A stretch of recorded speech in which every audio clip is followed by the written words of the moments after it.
नमस्कार मंडळी, लग्न सराई चालू झाले आणि काठपदराची तुमची डिमांडच कमी नाही होत. तर बघू शकता तुम्ही मस्त असे इंग्लिश कलर मध्ये नवीनच पॅटर्न घेऊन आलेलो मी काठपदराचा आणि नवीनच लॉन्च झालेला पॅटर्न आहे. हा काठ अशी येणार आहे आणि तुम्हाला मस्त पल्लूला असा काठपदरच वर्क येणार आहे आणि कलर बघू शकता, एक एक कलर बघा आणि स्क्रीनशॉट घ्या.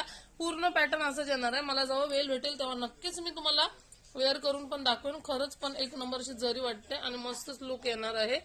हा पण तुम्ही बघू शकता अशी डिझाईन येणार आहे आणि असाच याच्यामध्ये 4च कलर येणार आहेत आणि 4ही कलर तुम्हाला एक नंबर असे इंग्लिश येणार आहेत. बघू शकता. जर तुम्हाला पाहिजे असेल तर पटापट स्क्रीनशॉट घ्या आणि मी दिलेल्या बुकिंग नंबरवर जाऊन बुकिंग करा पटापट, कारण की एक नंबर असा पॅटर्न आलेला आहे. एक एक पॅटर्न जसं नवीन येईल तसं मी तुमच्यासोबत शेअर करेनच, कारण की आता लग्न सीझन चालू झाले, सर्वांना घाई आहे कुरिअर पोचायची, त्याच्यामुळे मी पटापट आधी तसंच बनवते. नंतर मला वेळ भेटेल तशा नेसून पण दाखवणार आहे. तर चला, साडी आवडली असेल तर लाईक करा आणि